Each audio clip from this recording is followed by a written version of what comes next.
오늘 하나님의 말씀 사무엘상 24장 16절로 25장 1절 말씀을 봅니다. 사울의 고백이라는 제목으로 하나님께서 주시는 우리가 가르침을 살펴보겠습니다. 하나님께서 사울을 왕으로 세우셨을 때 대단히 수줍어하면서 사람들 뒤로 숨었어요. 성경을 보면 그게 나옵니다. 사울의 성품이 이렇습니다. 근데 오늘 보면은 오늘에 이르러서 이제 사울이 왕위를 아들에게 물려주기 그거 하나의 탐욕이 잡혀 있는 거예요. 자기 가문을 왕족 가문으로 이렇게 세운 거예요. 응? 탐욕에 눈이 멀어버렸어요. 영적으로 완전히 눈이 먼 사람으로 바뀝니다. 그래서 오히려 하나님을 대적하는 사람이 돼버렸어요. 응? 하나님께서 다윗을 왕으로 세우신 것을 사울도 압니다. 우리가 본문을 보면 다 알아요. 그래서 어떻게 해서든지 간에 그 하나님을 대적해서 다윗을 죽이려는 거예요. 근데 번번이 실패로 돌아갔습니다. 그래 이번 오늘 본문을 보면 욕심을 버리지 않고 여전히 3,000명을 특별히 선발해가지고선 거느리고 그 군인 거느리고서 직접 다윗을 죽이고자 이제 추격에 나섰어요. 그래서 다윗이 있는 엔게디에 이르렀는데 갑자기 이제 그 생리적 신호가 와서 뒤가 마려운 거예요. 그래서 그때 당대에 이제 흔히 동굴이 화장실로 사용되었으니까 동굴 안 깊숙이 혼자 들어간 겁니다. 그냥 뭐 부끄러운 일이니까 혼자 들어가죠. 근데 볼일을 보고서 이제 나서는데 그때서야 다윗이 뒤에서 외치는 것입니다. 구구절절히 자신의 억울함을 호소했어요. 그리고 사울을 죽일 수 있었음에도 자기가 죽이지 않았다. 그 증거로 겉옷자락 뺀 거 그거를 제시하면서 이야기를 합니다. 다윗이 이렇게 외쳐대는 이야기를 들은 사울 이번에는 이제 반대로 다윗을 향해 큰 소리로 말하는 거예요. 서로 떨어져 있으니까 이렇게 거죠. 사무엘상 24장 16절로 17절입니다. 다윗이 사울에게 이같이 말하기를 마침에 사울이 이르되 내 아들 다윗아 이것이 내 목소리냐 하고 소리를 높여 울며 다윗에게 이르되 나는 너를 학대하되 너는 나를 선대하니 너는 나보다 의롭도다. 사실 사울 자신을 죽일 수도 있는데 죽이지 않았다는 이 다윗의 말을 듣고 그리고 다윗이 내미는 증거를 보고 이제 마음이 녹아내리는 거예요. 마음이 열린 거죠, 이제. 사실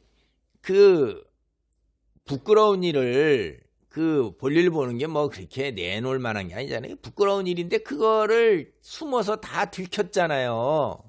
아이 참 진짜 별로 그냥 채통도 안 쓰고 체면도 안 쓰는데 근데 단칼에 그냥 죽여버릴 수도 있는데 안 죽였다 이 말이에요.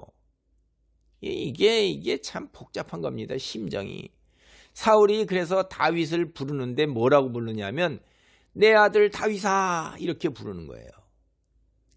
이게 이제 사울의 마음 심경이 완전히 바뀐 거예요. 열린 마음이 된 거예요. 솔직해진 거예요. 이게 그 호칭 하나에 다 드러나 있는 거예요. 지금까지 사울이 뭘 생각했어요? 다윗을 뭘 생각했어요? 완전히 무시하고 속된 말로 깔아뭉갠 겁니다. 그래서 뭐라고 그러냐면 이새의 아들 이렇게 깔보는 거예요. 이새의 아들. 응? 이름을 안 부르는 거예요. 저 시골 구석에 있는 그 아무개의 그 아들 그 뭐 천박한 거 뭐 별 볼 일 없는 것 이렇게 깔아뭉개면서 이름을 부르지 않는 겁니다. 근데 다윗이 누구예요? 자신의 사위잖아요. 그리고 자기 친위 대장이란 말이에요. 그리고 골리앗을 물리친 그래서 장수잖아요. 그런데 그걸 다 그냥 깔아뭉개버리는 거라 이 말이에요. 이름이 뭐냐면 이름이라는 것은 그 사람의 고유한 그 인격 그리고 그 존재를 나타내는 거예요. 그래서 그게 고유 대명사로서 인칭 대명사가 딱 하나 있는 그 여자, 그것, 이게 아니라 이름으로 딱 붙여지는 거잖아요. 그런데 아무개의 아들 뭐 이런 정도로 하면 아무개가 별 볼 일 없잖아요. 그렇게 크게. 그런 거예요, 이게. 그래서 사울이 다윗이라는 이름을 전혀 입에 올리지 않았는데, 응? 다윗 자체를 부정했는데, 이제, 내 아들 다윗아, 이렇게 부르는 거예요. 그가 앞에 뭐라고 불렀어요, 다윗이? 사울, 내 아버지요 라고 불렀어요, 우리가. 내 아버지요. 사실 아버지 맞죠. 장인어른이니까. 근데 거기에 이제 마음이 열리고 심경에 변화가 생겨서 다윗을 인정하면서 내 아들아 이렇게 답하고 있는 것입니다. 참 여기까지 오기까지 얼마나 많은 사건을 겪었습니까? 사울의 내심에 이제 완전히 변화가 생기고 심경에 변화가 생겼으니까 껍질, 허위, 탐욕 이거 다 내려놓는 겁니다. 그리고 솔직해진 거예요. 그래서 사울이 다윗의 정체성 그리고 너의 정당함 그걸 인정한 거예요. 여러분 성경을 읽다 보면은 여러분이 이제 자주 읽으면서 눈 뜨고 읽다 보면 하나님이 은사도 주시고 그래요. 그러면 이 내 아들이라 하는 부른 이 순간 이후로 다윗과 사울의 관계가 이제 극적으로 흐름이 바뀌는구나. 그게 분수령 같은 거예요. 꼭대기 정점이에요. 이제 계속해서 사울이 승승장구해서 올라갔었지만은 이제 여기서부터는 사울은 이제 떨어지는 하강 국면이고 사울이 이제 떨어지는 데에 반대로 다윗은 그동안 계속 골짜기로 떨어졌던 거예요. 그러다가 이제 어떻게 되는 겁니까? 골짜기 바닥에서 닿아서 이제부터 이제 다시 등산에 올라가는 것처럼 올라가기 시작하는 것입니다. 상승세가 되는 거예요. 이 순간을 시점으로 해서 이제 두 사람 사이의 삶의 궤적의 방향이 역으로 바뀐다 하는 겁니다. 우리도 살다 보면 그런 걸 느낄 때가 있어요. 어떤 시점이 계기가 돼서 특별히 대부분 그런 것들이 우리가 하나님을 믿고 회심하는 순간이죠. 회심하는 순간에 세상을 향해서 지옥을 향해 가던 내가 완전히 이제 방향을 완전히 180도 틀어서 하나님의 나라를 향해 나가는 믿음의 사람으로 빛의 자녀로 바뀌잖아요. 그런가 하면 여러분이 우리가 졸업식이나 입학식이나 혹은 입사 혹은 어떤 일을 시작할 때 가게를 열었다든가 뭐 등등 뭐 많은 순간들이 다 이렇게 우리 삶의 궤적의 방향이 바뀌는 순간들인 것입니다. 오늘 본문을 보면 사울은 여호와 하나님 앞에서 그리고 다윗 앞에서 이제 체면이고 뭐고 다 없이 큰 소리로 흐느껴 우는 거예요. 이게 큰 소리로 웃겨 웃는다는 게 뭐예요? 나의 그 솔직함, 인간적인 면모를 그냥 드러내는 거지요. 누가 큰 소리로 흐느껴 울어요? 사람들 앞에서 공개적으로 이판사판 솔직해지고 다 드러냈을 때 체면이고 허례허식이고가 다 없는 거죠. 사실 사울 삶의 궤적을 생각해 보면 그가 이렇게 많은 사람 앞에서 왕임에도 불구하고 큰 소리로 흐느껴 우는 거에 10분이 이해가 가는 거예요. 생각해 보세요. 그저 평범하게 살아갈 수 있었던 자신의 삶, 이게 한순간에 여호와께서 개입하셔서 자신을 이스라엘 왕으로 세우는 바람에 이게 오늘처럼 꼬이게 된 겁니다. 이게 그렇게 생각할 수 있다 이 말이에요. 자기가 내적으로는 굉장히 심히 고단한 삶을 산 거예요. 이게 사울이 겉으로 보기에는 왕이지만은 내적으로 굉장히 갈등과 불안 속에서, 사실 여러분 성경을 보면서 여러분이 좀 이렇게 그냥 읽어나가면 그런 걸 몰라요. 그런데 이렇게 여러분이 이제 심리학 공부를 했어요. 상담 공부를 했어요. 그러면 그런 관점에서 이렇게 성경을 보게 됩니다. 제가 목회학 공부를 할 때 심리학 전공하신 목사님을 하셨던 이제 교수님 박사를 따가지고 캐나다에서 오신 분이 심리학 이 백석대가 심리학에서는 그래도 손가락 안에 들어갑니다. 몇 손가락 안에 들어가는 거예요. 그거를 제가 배우는데, 그리고 한 학기 동안을 목회 상담을 받는 피상담자가 돼서 상담소에 일주일에 한 번씩 가야 돼요. 가면서 제가 이제 이 성경을 교수님 강의도 듣고 책도 사면서 공부하고 이렇게 당연히 강의 배우면서 심리적 관점으로 성경을 보기 시작하니까 아이고, 이게 정신적으로 어려운 사람들이 참 많더라고요. 이 사울도 그런 거예요. 정상이 아닙니다. 이게 오늘날 정신과 이런 거 보면 정상이 아니에요. 상당히 이 사울은 열등감 속에 쩔어 있어요. 그 속에서 불안하기도 하고 우울증도 겹쳐 있고 막, 그래서 감정의 기복이 상당히 심하면서 굉장히 본인이 어려운 상태에 처해 있어요. 그래서 이런 사울의 상태를 갖다 성경은 그냥 악신이 내려서 사울이 고통을 받았다 이렇게 표현을 하는데, 그 악신이 내린 상태가 심리적으로 정신과적으로 굉장히 정상이 아니란 상태. 우리가 사울이 그렇게 정상적으로 아니면서 내적으로 심한 갈등을 겪고 고통 속에서 왕이지만 그게 살아가는데, 그러니까 자기의 속마음을 다윗에게 한 번도 내보내지 않았던 거예요. 그가 오늘에 이르러서 이제 다윗에게 진심 어린 고백, 속마음을 내보이면서 모든 사람 앞에서 체면체통불구하고 자기의 인간적인 면모를 그냥 그대로 드러내는데, 그게 울음이 복받쳐오르면서 터진 것입니다. 사울은 그동안 자신이 다윗을 학대했다고 고백하고 있어요. 지금까지 그가 다윗을 학대한 내용, 그거를 갖다가 우리가 간략하게 정리해보면 몇 가지 한번 정리해보겠습니다. 그게 우리가 몇 가지 정리해보면,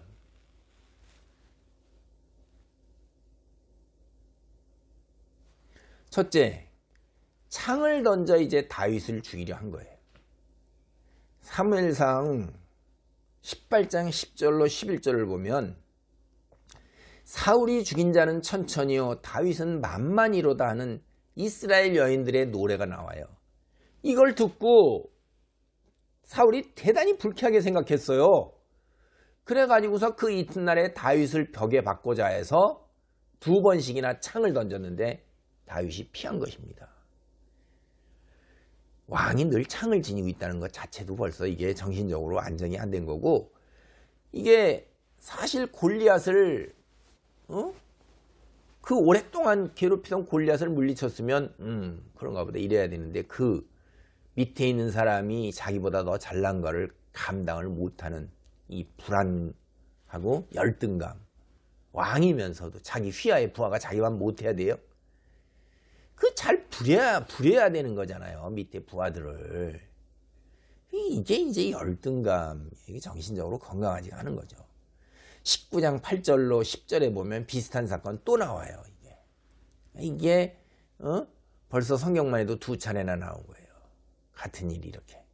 두 번째, 이제 골리앗을 물리친 다윗에게, 모든 백성에게 골리앗을 물리칠 경우에 어떻게 하겠다고 약속을 했다 이 말이에요.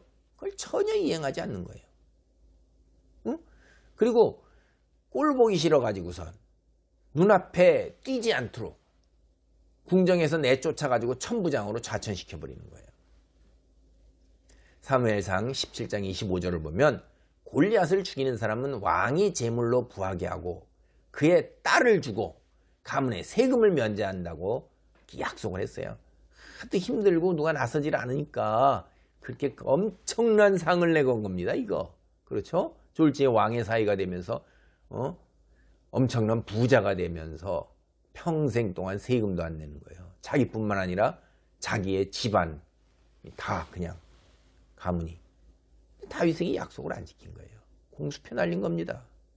꼴 보기 싫은 거죠. 세 번째, 왕의 사위 삼는 일에서 다윗을 여러 차례 속인 거예요. 사무엘상 18장 17절 21절과 한쪽을 보면 사울은 당연히 다윗을 사위 삼음에도 불구하고 사위 삼는 걸 핑계로 이제 블레셋 사람들 이 다윗을 죽이도록 다윗을 내몰았단 말이에요. 그리고 사무엘상 뒤에 25장 44절 보면 그렇게 또 얻은 다윗의 아내 미갈마저도 갈람에 사는 라이스의 아들 발디라는 사람에게 주어버렸어요. 이게 참 이상하고 못된 일이에요. 이거 진짜 가정을 파괴하는 일 아닙니까 이거? 아 진짜 참 이해하기 힘들어요. 이제 네 번째, 노골적으로 아예 다윗을 죽이려는 거예요. 사무엘상 19장 11절로 24절을 보면 다윗은 아내 미갈의 도움으로 왕궁에서 도망쳐 간신히 죽음을 모면합니다. 바울처럼 바구니에 매 달아서 성벽 창문을 통해서 이제 성벽 밑으로 도망간 거죠. 라마로 도망갔는데 거기까지 사울이 추격해서 죽이고자 한 거예요. 이후에도 사울은 여러 차례 계속해서 다윗을 추격해서 죽이고자 한 겁니다. 오늘 벌어지는 이 사건 엔게디 광야도 역시 자기 자신이 죽이려고 지금 집정 나온 거잖아요. 그래서 사울은 그동안 자신이 어떻게 다윗을 학대했는가 자기가 한 일이니까 너무나도 잘 알 거 아니에요. 그런데 자신을 살려줘? 대단히 감격할 수밖에 없는 거예요. 그래도 사울이 그렇게 악한 사람이 아니기 때문에 자신을 살려주고 선대한 것에서 순간적으로 이렇게 서름이 복받쳐 오르면서 솔직해지고 이렇게 고백하고 이러는 거 보면 사울도 그렇게 악한 사람은 아니었구나 라는 걸 우리가 알 수가 있어요. 참 한편에서는 대단히 치곤하고 불쌍합니다. 그래서 악하지 않기 때문에 자기를 선대한 다윗을 향해서 자신보다 다윗이 의롭다고 인정한 거예요. 그 열등감 속에서 찌들어 있었다가 솔직하게 그 열등감을 박차고 나와가지고 인정했다는 것만 해도 용기가 있는 거죠. 시기심과 증오심으로 가득 차 있었던 사울, 자신의 모습을 인정하는 거예요. 이게 그래 의와 믿음으로 뭉친 다윗 볼 때 자신과 늘 비교해서 열등감 속에서 그냥 분노가 치밀고 보기만 하면 화가 나고 그러니까 눈에 배 치워버렸는데 지금 와서 이 순간에 네가 나보다 의롭다 이렇게 고백하는 거예요. 상당히 이제 심경이 회복되고 그리고 솔직한 거죠. 사울은 이 순간만큼 진심으로 진실을 이야기하고 있는 거예요. 여러분 여기에 이르기까지 다윗은 무력이나 폭력을 사용하지 않았어요. 오히려 거꾸로 사랑과 인내로 오늘에 이른 거예요. 그래서 무자백의 폭력을 휘두르는 사울에게 마침내 승리를 거두고 사울의 진심 어린 고백을 받아내기에 이른 것입니다. 이게 이제 그리스도인으로서 어떻게 살아가야 하는가 하는 우리 그 삶의 모습을 여기서 우리가 볼 수 있는 것입니다. 하나님의 부르심을 받고 우리가 예수님을 구주로 고백했잖아요. 믿음의 백성이에요, 우리는. 그런데 우리도 역시 하나님을 믿지 않는 사람들하고 마찬가지로 하나님이 부르시는 그날까지는 이 세상에서 두 발을 딛고 살아가야 돼요. 먹어야 된다는 거예요. 일을 해야 된다는 거예요. 그냥 앉아서 우리가 다 기도만 하면 뭐 하늘에서 뚝 떨어지고 만나가 떨어지고 다 해결되는 게 아니라 이 세상 속에서 세상 사람들과 부대끼면서 살아가야 되는 거예요. 그러다 보니까 세상 사람들이 겪는 거 똑같이 다 겪는 겁니다. 그리스도인이라고 해서 세상 사람들이 겪는 것에서 다 면제된 게 아니라는 걸 우리는 분명하게 인식해야 돼요. 그럼 그게 무슨 얘기예요? 삶의 여정이라는 것이 하나님의 은혜와 축복으로 순탄할 때도 있지만 즐거울 때도 있고 행복할 때도 있어요. 그러나 시련과 고통과 재환 속에서 환난으로 부르짖을 때도 있다는 거예요. 그걸 성경이 뭐라고 표현하냐면 인간이 교만하지 못하도록 행복과 불행을 하나님께서 숨겨놓았다고 얘기하는 거예요. 잘 나갈수록 우리가 신앙이 굉장히 상승할 것 같은데 어리석게도 다 알면서도 성경이 늘 경계하는데도 우리는 잘 나가면 교만에 빠져요. 목에다 기부스하고 콘크리트로 완전히 철근을 쳐버립니다. 그게 인간이에요. 이 말은 제가 다시 요점은 누구나 살다 보면 힘든 시기를 겪을 수 있다는 거예요. 그럼 오늘 본문에 나오는 사울처럼 어떤 사람은 주변의 핍박으로 인해서 매우 큰 공경에 처할 수도 있다는 겁니다. 근데 이런 핍박이 한 번으로 끝나는 게 아니라 상황이 개선될 여지가 없이 계속 반복되는 거예요. 그러다 보니까 경제적으로도 어렵고 심신도 피폐해지는 거예요. 이제 기력까지도 완전히 다 쇠진하게 돼. 이럴 때 내가 잘못한 게 별로 없는데, 또는 아니 사소한 잘못을 가지고 이렇게 생각할 수 있다 이거예요. 그런 공경에 이르게 될 수 있다 이거예요. 그럼 어떻게 해야 되냐는 거예요. 오늘 우리가 이 다윗과 사울의 이 사건 속에서 우리가 해답을 찾을 수가 있는 거예요. 원수를 사랑하라, 여러분은 그런 가르침 금방 뛰어나죠. 기억나죠?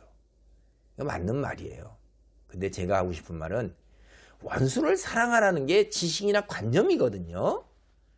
여러분이 원수를 사랑하는 거는 실제 현실에서는 각자가 처한 상황에서, 형편에서 각자가 어떻게 원수를 사랑할 것이냐를 실천하는데 이게 굉장히 어려운 거예요. 아니 어떻게 하는 방도도 어렵고 실제로 그걸 실행에 옮기는 것도 이게 대단히 어렵다 이게요. 지식이나 관념으로 알아도 행동으로 옮기는 건 이건 또 다른 문제입니다. 이건 이미 벌써 우리가 학문적으로도 다 도덕이나 이런 데서도 다 알아요. 철학에서도. 그래서 지행합일이라는 게 아주 오래전부터 나온 거예요. 소크라테스부터도 나왔어요. 그리고 제가 알기로 송나라 시대 양명학 같은 데 이런 데서도 지행합의를 얘기하고 그러는 겁니다. 이게 인간이 아는 대로 행동하지 못하기 때문에 이런 얘기를 하는 거죠. 아는 대로 원수를 사랑하는 행동의 전형적인 사례가 어디냐? 오늘 다윗 여기에서 찾을 수 있다는 거죠. 다윗은 전적으로 자신의 억울함을 하나님께 풀어주시고자 맡긴 거예요. 자기 손으로 피를 묻히지 않은 겁니다. 하나님이 그렇게 하시라고 하니까 그렇게 하신 거예요. 자신이 스스로 나서 보복을 하지 않은 겁니다. 그렇게 하는 과정, 우리가 시편에 나타난 다윗의 기도, 실질적으로 우리가 삶에서 어떻게 이런 핍박과 공경, 억울함 속에 있을 때 어떻게 해야 되는가 하는 걸 다윗을 보면 아는데, 이 시편을 한번 보세요. 다윗의 기도 보면 구구절절히 원통함과 억울함을 하나님께 호소하고 있어요. 그 중에 하나 3편 7편을 봅니다. 3편 7절을 보겠습니다. 여호와여 일어나소서, 나의 하나님이여 나를 구원하소서. 주께서 나의 모든 원수의 뺨을 치시며 악인의 이를 꺾으셨나이다. 하나님께 자신이 어려운 상황에 처해 있으니 도와달라고 간절하게 간구하는 거예요. 하나님이 무슨 주무십니까? 일어나는 게 뭐예요? 간급한 거예요. 간급한 거예요. 절박한 거예요. 들어달라는 거예요. 그래서 나를 구원으로 이끄셔서 어떻게 나를 대신해서 원수 갚아줄 걸 기도하는 거예요. 여기서 원수의 뺨을 치시고 악인의 이를 꺾는다는 게, 이게 막 속된 말로 치면 볼타군이 주먹으로 아구를 팍 쳐가지고 안에 있는 옥수수 이빨이 다 터져 나오는 거잖아요. 여러분, 이런 표현인 거예요, 이게.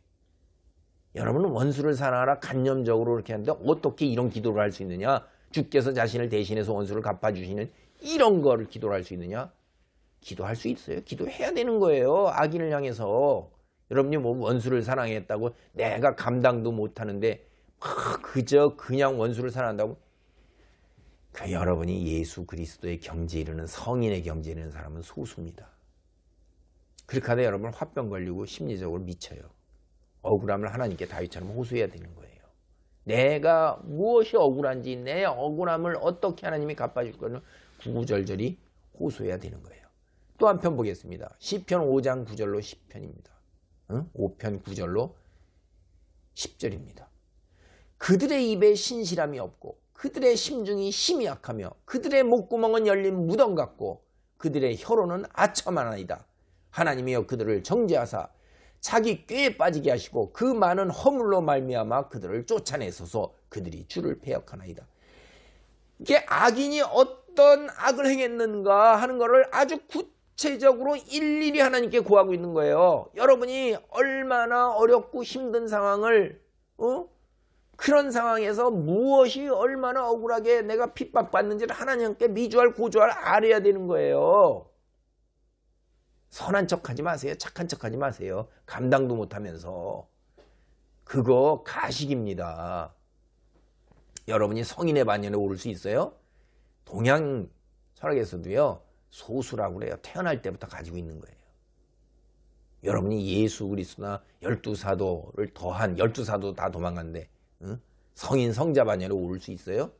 그러지 마시고요. 있는 솔직하게 인사하세요. 다윗처럼 그들의 악행 내가 당한 걸 하나님께 사사사히 고하라 이 말이에요. 그들의 악을 심판하시고 벌을 주실 것을 기도해야 하는 거예요. 하나님이 모르셔서 우리 보고 기도하라고 그러세요. 이렇게 그렇게 기도하는 과정 중에서 심리학적으로 하면 나에게 내적 치유가 있는 거예요. 그 쌓였던 억울함과 분통과 억울함의 그 에너지가 다 분출되고 발산되면서 성령의 도우심과 치료의 손길로 회복이 되는 겁니다. 그래서 어떻게 되는 거예요? 결과적으로 다윗처럼 내 손으로 복수 안 한다 이 말이에요. 그걸 가식으로 막 누르고 그러면 순간에 악한 영이 틈타고 들어오면 폭력적이 돼버리는 거예요. 피를 보고 알게 되는 거예요. 망하는 거죠. 그러지 말라는 거예요.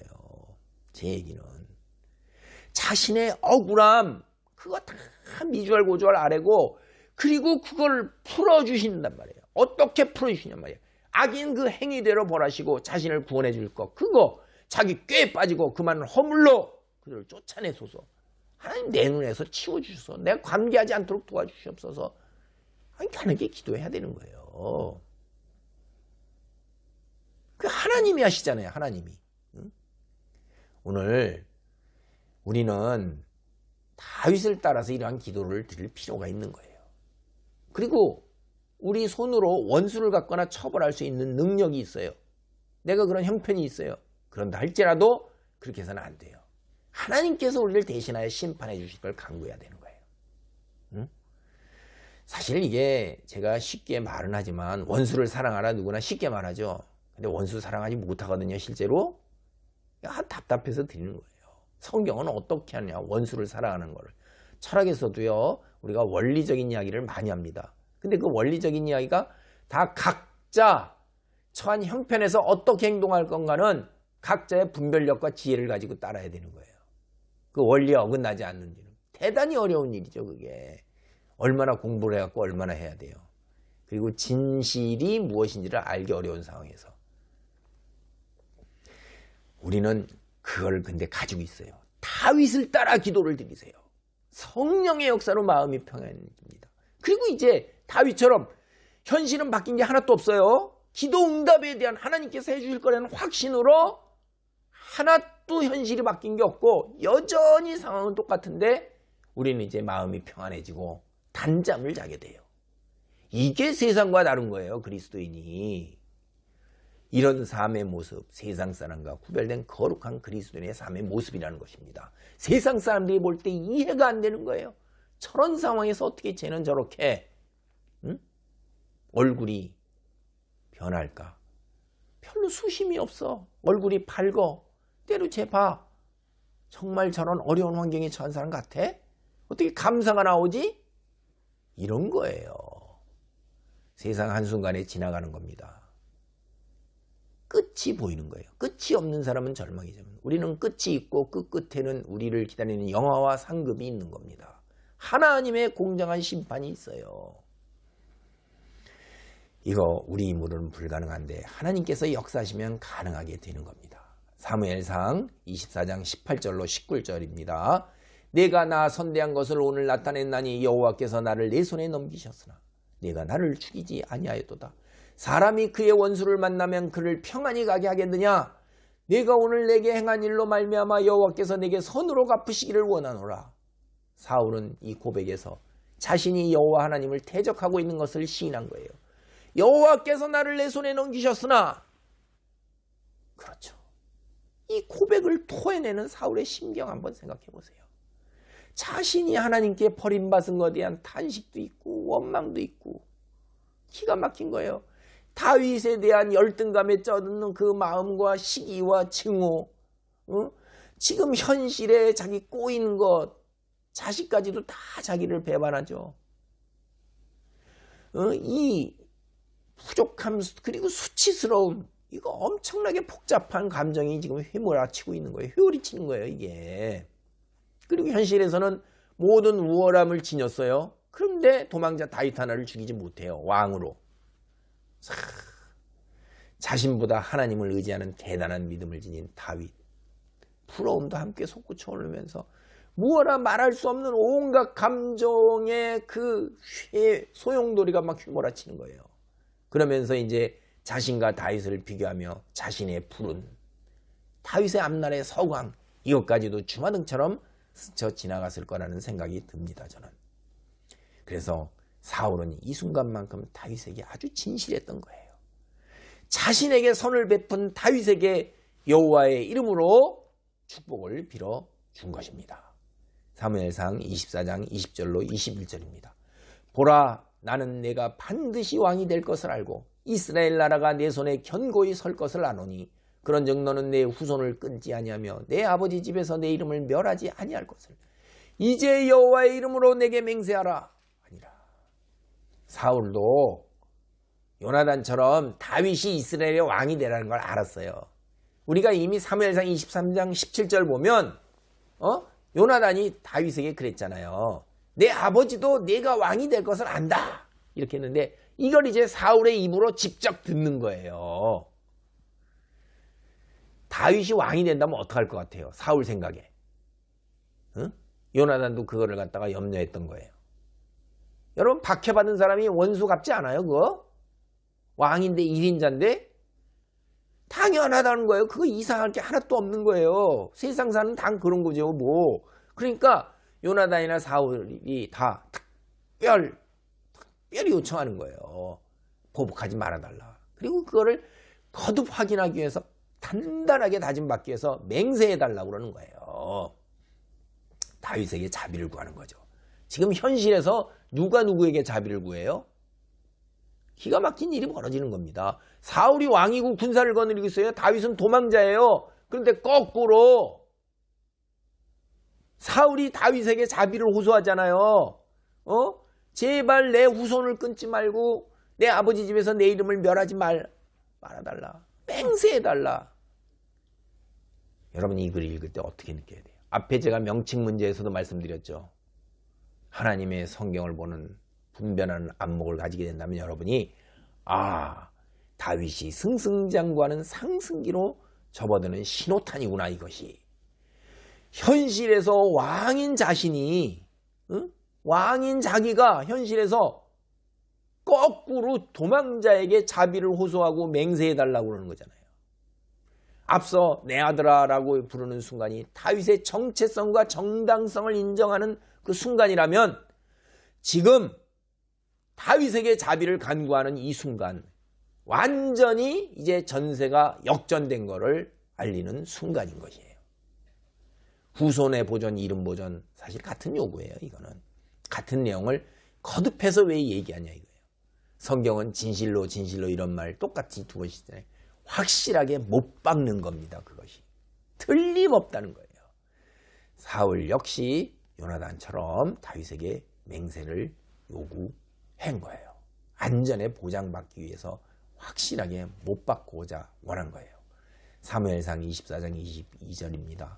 다윗이 사울에게 맹세하며 사울은 집으로 돌아가고 다윗과 그의 사람들은 요새로 올라가니라. 다윗의 정체성과 존재를 인정하고 다윗에게 자비를 호소하고 그걸 다 마치자 사울은 이제 왕궁으로 돌아간 거예요. 그리고 다윗 역시 자신의 무리들과 함께 엔게디 광야 요새로 돌아간 겁니다. 이스라엘의 왕이 될 게 확실하고 사울도 인정했고 사울은 그 다윗에게 자비를 간청했는데 현실은 여전히 변한 게 하나도 없어요. 사울은 여전히 이스라엘 왕의 자리예요. 다윗은 여전히 도망자 신분이에요. 광야에 있는 거예요. 다윗이 장차 반드시 이스라엘 왕이 되리랄 것 사울만 알고 있는 거 아니에요. 요나단도 알았어요. 사울 주변 신하도 알았어요. 이스라엘 백성들도 안다 이 말이에요. 다윗이 도망자 신분으로 광야를 헤맬 때 그의 주위로 이스라엘 곳곳에서 전국 광방 곳곳에서 600명의 사람이 모여들었어요. 소문을 듣고 모여든 겁니다. 그들이 왜 모여들어요? 다 아는 거예요. 그런데 다윗의 입장에서 보면 기막힌 겁니다. 현실에서 달라진 게 아무것도 없어요. 도망자예요, 여전히. 자신이 왕이 될 게 확실한데도 아무도 다윗을 왕으로 추대하러 나서는 게 아니에요. 세상산이 이런 겁니다. 누가 나서서 그 고양이 목에 방울을 달 것인가? 다윗 역시 자신 스스로 왕으로 대접받고자 하지 않은 거예요. 이거 굉장히 현명한 처사입니다. 우리 그리스도인 지혜롭게 잘 행해야 돼요. 사무엘상 25장 1절입니다. 사무엘이 죽음에 온 이스라엘 무리가 모여 그를 두고 슬피 울며 라마 그의 집에서 그를 장사한지라. 다윗이 일어나 파란 광야로 내려가니라. 이스라엘 선지자 사무엘이 죽자 이스라엘 백성들이 슬퍼했습니다. 라마 그의 집에 모여 그를 장사 지내는데 다윗도 장례식에 참석했습니다. 여기서 우리는 또 한 가지 사실을 봅니다. 시간이 흘러갈수록 사울 왕이 이스라엘 백성과 괴리가 점점점 더 커지고 있는 걸 확인하게 되는 거예요. 사무엘은 자신을 왕으로 세운 하나님의 선지자예요. 그리고 온 이스라엘 백성이 따르는 이스라엘을 대표하는 선지자예요.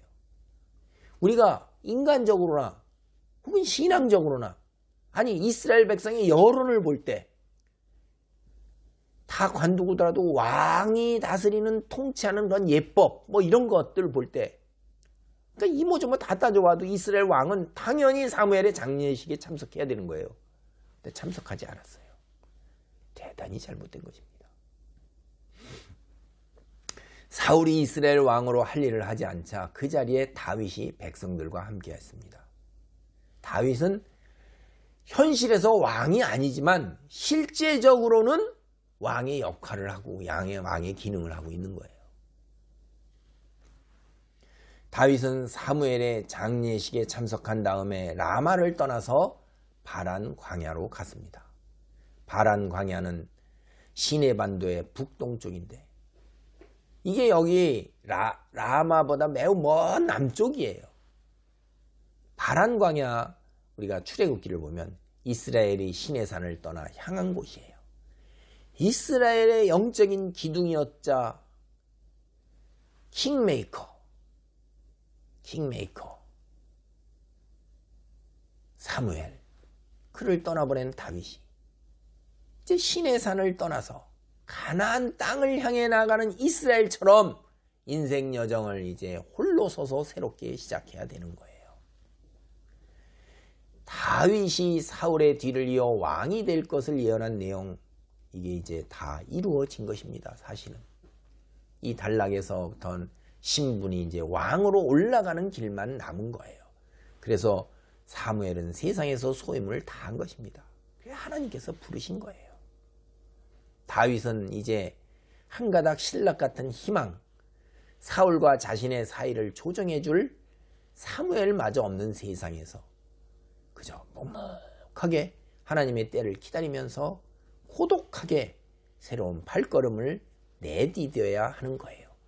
그래서 그는 바란 광야로 나아간 것입니다. 사무엘의 죽음, 다윗에게 그 누구보다도 매우 무겁게 다가오는 것입니다. 오늘 말씀을 정리합니다. 세상을 살다 보면 억울하고 원통한 지경에 이를 수 있어요. 그럴 경우에 그리스도인은 세상 사람들과는 구별된 행동을 해야 되는 거예요. 설사 자신이 원수를 갚을 능력이 있다더러 다윗처럼 하나님께 억울함을 호소하고 하나님께 자신의 억울함을 해결해달라고 기도를 드려야 하는 거예요. 자신의 손에 피를 묻혀서는 안 됩니다. 그리고 하나님의 때를 기다려야 되는 거예요. 세상에서 하나님의 백성으로 빛을 발하는 삶을 사는 방식 중에 하나가 오늘 다윗의 처신에서 우리가 배울 수 있는 것입니다. 우리를 부르신 하나님, 우리가 세상과 구별된 거룩한 방식으로 삶의 여정을 걸어가기를 바라고 계십니다. 세상과 구별된, 그래서 거룩함을 온 세상에 드러내는 빛의 자녀로 살아가기 바랍니다. 아멘. 기도하시겠습니다. 할렐루야. 하나님 감사합니다. 우리에게 생명을 허락하시며 이 땅에서 인생의 여정을 살 때 가족과 교회와 일가 친척과 지인들과 국가와 민족으로 울타리를 치시는 아버지 하나님, 우리가 그 속에서 하나님의 백성으로 선택된 자로 거룩한 삶, 구별된 삶을 살며 하나님의 영광을 온 천하에 드러내는 소명을 감당할 수 있기를 간절히 소망합니다. 능력을 덧입혀 주시고 천군과 천사로 보호하시고 하나님 말씀을 분별하며 지혜로 성령 충만하게 살아가도록 도우소서. 예수님의 이름으로 기도하옵나이다. 아멘.